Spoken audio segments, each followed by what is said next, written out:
Global skill development mission में आपका स्वागत है। हेलो फ्रेंड्स, पाइथन सीरीज में आपका स्वागत है और मेरा नाम है वरिंदर सिंह।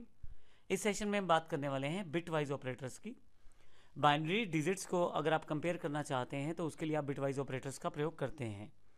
आइए देख लेते हैं बिटवाइज ऑपरेटर्स में और क्या क्या है।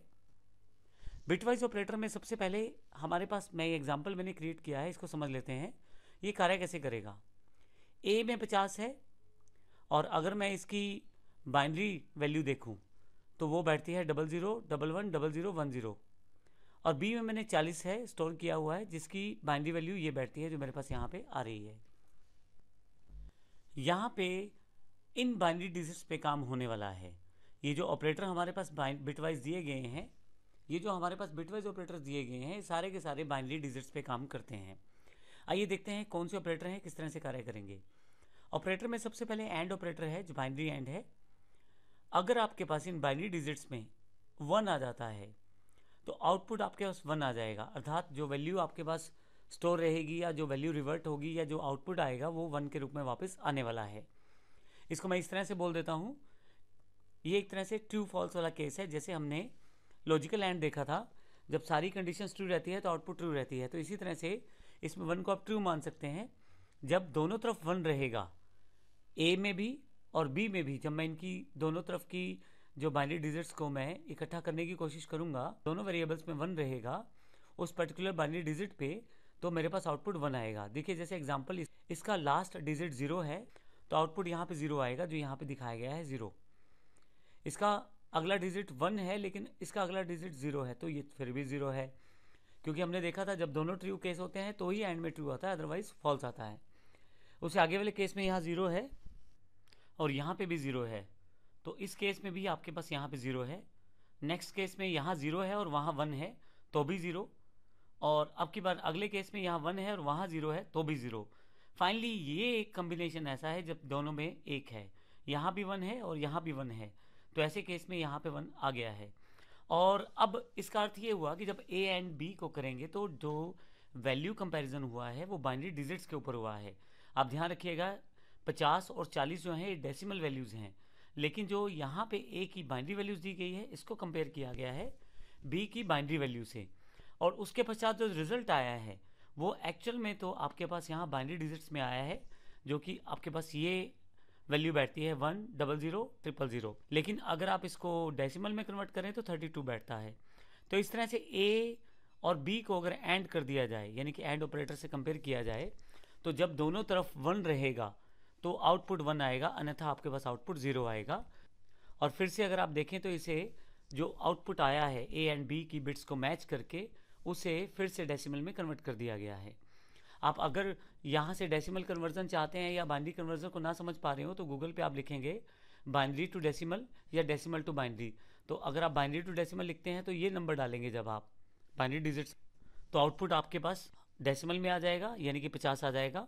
और अगर आप डेसिमल टू बाइनरी ढूंढते हैं गूगल पे तो 50 डालेंगे तो आपके पास इस तरह की वैल्यू आ जाएगी। तो इस तरह की वैल्यू कंपैरिजन करके आप देख सकते हैं। अगर यहाँ पे हम बाइनरी और की बात करें, जो अगला हमारे पास ऑपरेटर है, उसके लिए हम बाइनरी और का यूज़ करते हैं।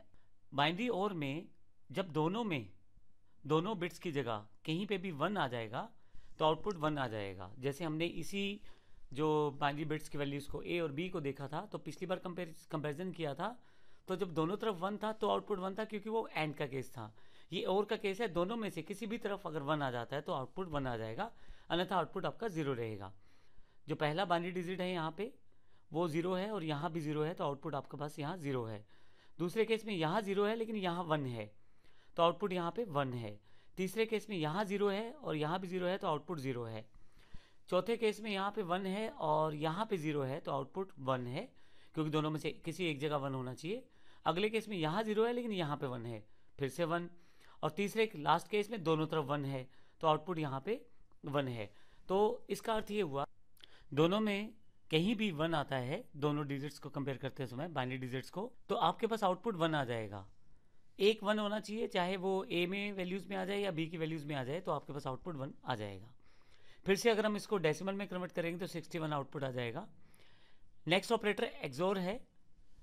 एक्सोर में दोनों तरफ के केस में कहीं एक में 1 होना चाहिए, दोनों में 1 नहीं होना चाहिए, दोनों में 0 नहीं होना चाहिए।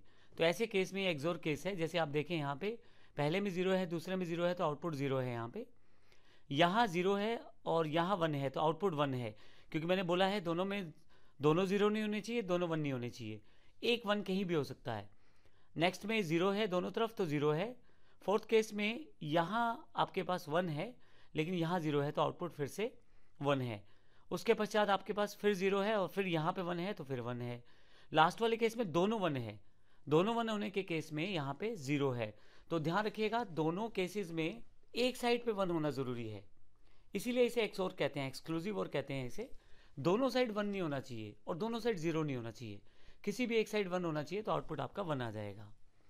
नेक्स्ट आपके पास कॉम्प्लीमेंट ऑपरेटर है जो कि रिवर्स आउटपुट देगा। अगर मैं ए का जो वैल्यू है इसे अगर माइनस में कन्वर्ट कर दूं तो मेरे पास कॉम्प्लीमेंट वैल्यू आ जाएगी बाइनरी डिजिट्स में।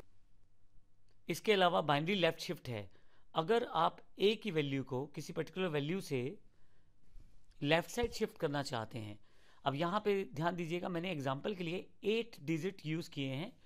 डिफ़ॉल्ट रूप में 8 बिट्स के ऊपर काम होता है, तो यहाँ मैंने 8 बिट्स ले लिए हैं। 6 मेरे पास वैल्यूज़ ये हैं और 2 मैंने 0 पहले ऐड कर लिए हैं, जिनका कोई मतलब तो नहीं है, लेकिन यहाँ पे एग्जाम्पल समझने के लिए हमने इसको ऐड कर लिया ताकि हमारे पास 8 बिट्स पूरे हो जाएं। अब अगर मैं बाइनरी लेफ्ट शिफ्ट ऑपरेटर लगाता हूँ, जैसे ए को मैं लेफ्ट साइड शिफ्ट करता हूँ 2 पोजीशंस, तो आपके पास 2 0 यहाँ पे जुड़ जाएंगे, लास्ट साइड 00 यहाँ जुड़ जाएंगे और ये सारी वैल्यू लेफ्ट साइड शिफ्ट हो जाएगी। आप देखेंगे तो वैल्यू ये बन जाएगी। अब इसका मतलब ये हुआ कि जब ये दोनों 1 इस 00 की जगह पहुंच जाएंगे, ये 00 इस 11 की जगह और ये 10 इस 00 की जगह, पीछे की तरफ 2 0 जुड़ जाएंगे। 2 इसलिए जुड़ेंगे क्योंकि मैंने यहाँ पे 2 की संख्या से लेफ्ट शिफ्ट किया है, तो कुछ इस तरह की संख्या आपके पास बन जाएगी और ये आउटपुट जो होगा ये 200 जो न्यूमेरिक वैल्यू है उसमें 200 में कन्वर्ट हो जाएगा। अर्थात इसको जब आप डेसिमल में कन्वर्ट करेंगे तो एक वैल्यू बन जाएगी जो यहाँ पे 200 दिखा रहा है। आप बाइनरी राइट शिफ्ट भी कर सकते हैं। अगर आप राइट शिफ्ट की बात करें तो यहाँ पे फिर से मैंने 2 से राइट शिफ्ट किया है, 2 संख्याओं से, 2 बाइनरी डिजिट से, तो डिफ़ॉल्ट रूप में 0 ऐड हो जाएगा।